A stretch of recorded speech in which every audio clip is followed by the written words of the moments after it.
अच्छा एक बात बताएं,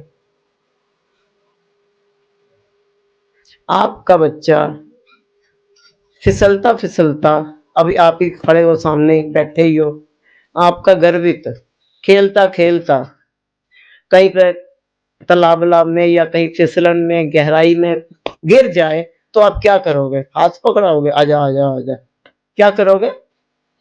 आप भी जाओगे? तो मिट्टी लग गई तो लगने दो, कह रहे वो कह रहे।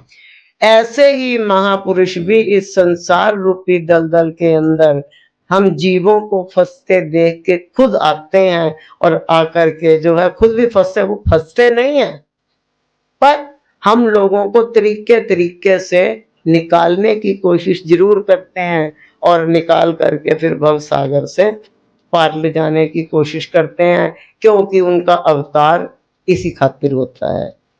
और दूसरा, आज दीपमाला, दीपों की माला शॉर्ट में चल पड़ी दिवाली, नाम इसका कभी दीपमाला था शुरुआत में।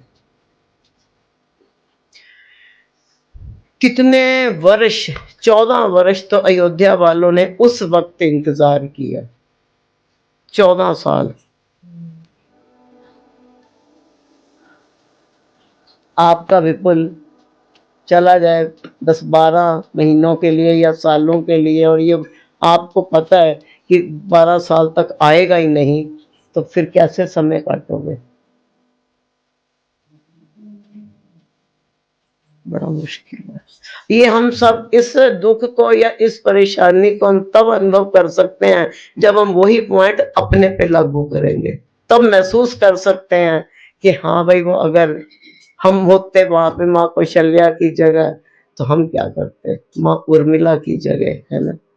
सबका त्याग है, राम जी भगवान थे, सीता जी साथ थे, लक्ष्मण जी साथ थे, लेकिन भरत और शत्रुघ्न का भी जो त्याग है वो उनसे कम नहीं है। यही कारण है कि राम हमेशा भरत जी को याद करके आंसू बहाते थे और कहते थे कि क्या करूं लक्ष्मण, भरत तो बस यहीं रहता मेरे दिल में, यहीं रहता हूं। कई बार निषाद राजगुरु से और भी सब लोगों से, सीता जी से, सब से कई बार आंखें भर भर के कहते थे। आजकल हमने रामायणी रखी हुई है पाठ में, तो उसमें प्रसंग आते हैं कि कितनी बार भगवान ने सबसे धीरे धीरे कईयों से जिक्र किया कि मैं सब कुछ कर सकता हूं, पर क्या करूं, अब भरत को नहीं भुला सकता, क्योंकि वो भरत वो त्याग की मूर्ति है, वो प्रेम का सागर है, जहां पे मेरे सारे सागर फेल हो जाते हैं, अथाह सागर। और इसका तो जो है प्रत्यक्ष प्रमाण देखने को मिला जब ये वहां पर लेने के लिए जाते हैं, तो कैसा वो स्थिति बनी है। कहते हैं जो इनका मिलन था, उस मिलन के समय जो रोए दोनों भाई, उस आवाज से पत्थर पिघल पड़े।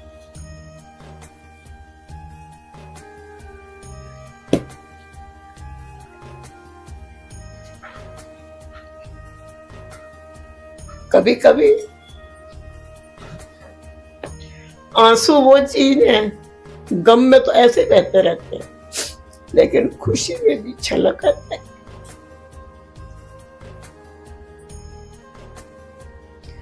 और बाद में मिलते हैं, जबकि लक्ष्मण जी को पहले गुस्सा आ रहा था, पता नहीं हमें अकेले पा करके आ रहा है आक्रमण करने के लिए, सेना भी ला रहा, साथ में हाथी घोड़े भी ला रहा है, ये तो पता नहीं। वो तो धनुष बाण लेके चल पड़े थे, आकाशवाणी ने रोका, जल्दी में लिए गए फैसले, ये हमें भी बात लागू करनी चाहिए, हम भी जो फटाफट डिसीजन ले लेते हैं। तो आकाशवाणी ये कह रही थी, लक्ष्मण जल्दी में किए गए फैसलों पे कभी कभी उम्र भर पछताना पड़ जाता है। और ये आप कभी खुद भी नोट करना अपनी लाइफ के अंदर, कभी कभी अगर आपने जीवन में कुछ जल्दी से फैसला लेके उसको प्रत्यक्ष करने की कोशिश की है, तो फिर आपने जरूर धोखा खाया होगा, और फिर बाद में हमेशा के लिए क्या कहीं को भी धोखा मिला ही ना। हालांकि कभी कभी ये सब कुछ रचना निश्चित है, पर वो माता कौशल्या से भी ज्यादा शूरवीर निकली, जिसने सारा कलंक अपने सिर पे लगा करके देवताओं का भला किया, है ना। कितना ये लगता है कि अजीब, माता के कई भरत के लिए तो कर रही थी, पर भरत ने भी नहीं उनका साथ दिया। उसके बाद से उसने सारा जीवन उनको मां नहीं कहा, महारानी क्या ही बोलते थे। शत्रुघ्न जी की देखिए, वो पास में है, राज्य को भी देख रहा है, उस भाई को भी देख रहा है और सबको संभाल रहा है, देख रहा है, लेकिन किसी से कोई कुछ नहीं कह पा रहा। सब अपने अपने उसमें किस तरीके से उन्होंने वो 14 वर्ष काटे, और काटने के बाद एक दिन ऐसा आया, आज टाइम पूरा हो गया, अयोध्या पहुंचना, नहीं तो भरत ना जिंदा मिलेगा, आज तो पहुंचना पड़ेगा। पर 2 शर्तें आ गईं। एक, माता सीता जी को गंगा की पूजा करनी थी, क्योंकि वो मन्नत मान बैठी हैं कि भाई मैं अपने पति और देवर के साथ जब सकुशल वापस आऊंगी, तब मैं आकर के यहाँ पर जो है पूजा करूंगी आपकी गंगा मैया की। और उधर अचानक भरद्वाज मुनि ने किसी संत को भेज करके जो है कहा जी आपको मुनि याद कर रहे हैं। अब राम जी को उधर भी जाना है, इधर माता जी को वो भी देखनी है पूजा, और उधर भरत जी हमारे वो अलग से चिता जलाए बैठे हैं। भाई दिन पूरा हो रहा है, टाइम पूरा हो गया, प्रभु आए क्यों नहीं? लगता उन्होंने मुझे स्वार्थी समझ के डाल दिया।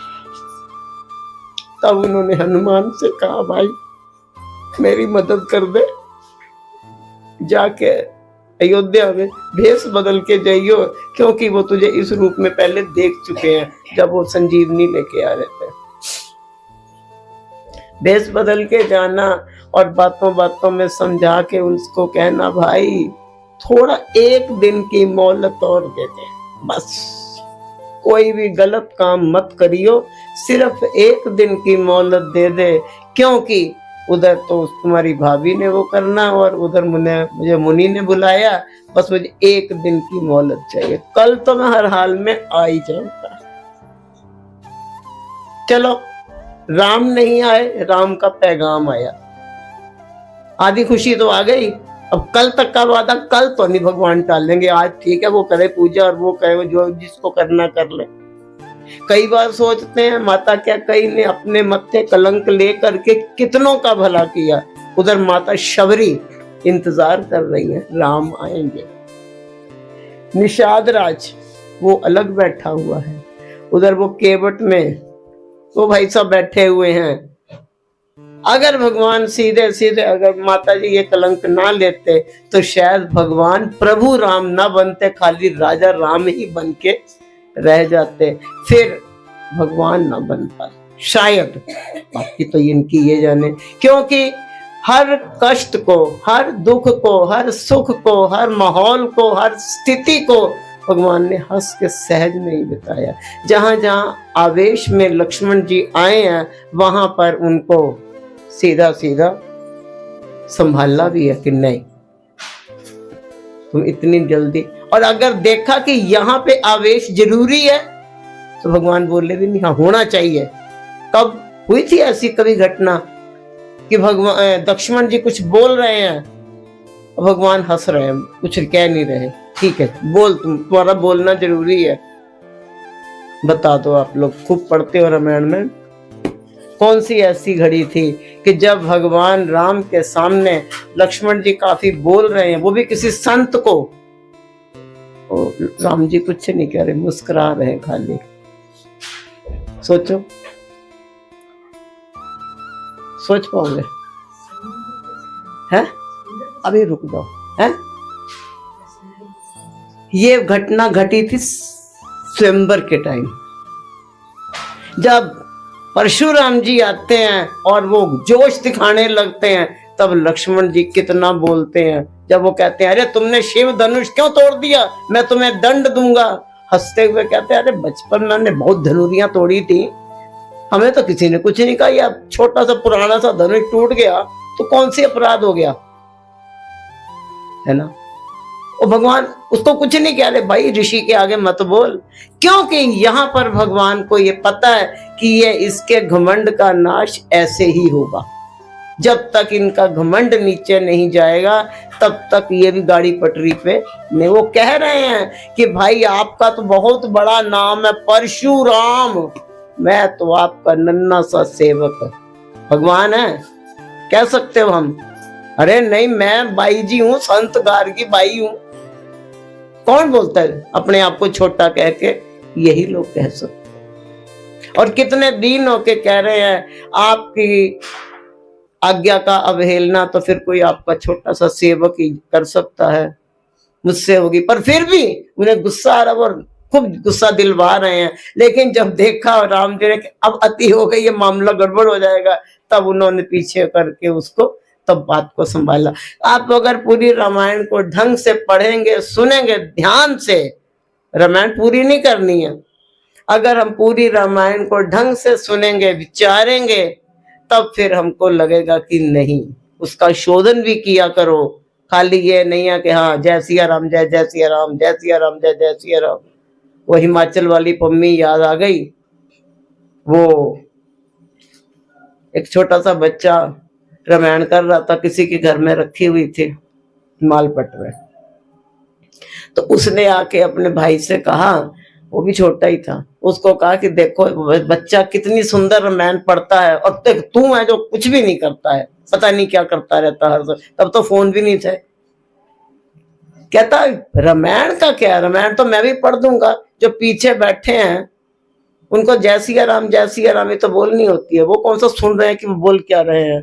तो मैं भी गा सकता हूँ, हमें ने पढ़ ली रामायण जी, जय सिया राम, जय जय सिया, अब हमको भी नहीं आती है जय सिया राम, जय जय सिया। कहते वो सुनते थोड़ी ना है। तो पम्मा कहते तेरा तो दिमाग खराब हो गया। कहने का मतलब है कि खाली हमको रट्टा ही नहीं चढ़ाना, जाली आएगा, जाल बिछाएगा, चोग फैलाएगा, हमें फंसाएगा, पर हम नहीं फंसेंगे और पीछे जाल में लटके हुए हैं, है ना। हम भी ऐसे ही हैं, वो तो पंछी थे, हम भी ऐसे ही हैं। तो प्यारे क्या कहना है, ये जीवन में जब तक हम सोचते हैं कि राम मुकुट उकुट पहना करके जो धनुष उठा करके कई बार कहते हैं ये राम बने उसमें रामलीला में, तो हमें देख के इसमें टीवी में भी कई बार आता है, तो कई बार लगता है कि क्या वास्तव में राम इनके अंदर का जागा। राम का मतलब है त्याग, राम का मतलब है करुणा, राम का मतलब है नम्रता, राम का मतलब है प्यार, राम का मतलब है ममता, राम का मतलब है सम्मान। ये तो होता ही नहीं, अब मुकुट लगा करके राम बन गए। अगर हम ये घटनाएं सारी की सारी दिल में धारण कर ले तो हम चलते फिरते नॉर्मल भी रामायण है। जैसे ये कपड़े पहनने से कोई साधु नहीं बनेगा, अगर कोई विचारों से साधु है, अगर कोई विचारों में अपने आप को सादगी लेके आ रहा है तो वो साधु ही है। तो प्यारे ज्यादा सीरियस हो जाएंगे, सीरियस नहीं होना, खुशी का दिन है। आज इस पावन दिवस की आप सबको बहुत बहुत बहुत बहुत बधाई हो प्यारे। और इसी के साथ ही हम वाणी को विराम देंगे, क्योंकि तुम्हारे टाइम भी हो रहा है, फिर जाको घर पे भी तैयारी करोगे, करने है ना, तो आप अगली तैयारी भी करेंगे।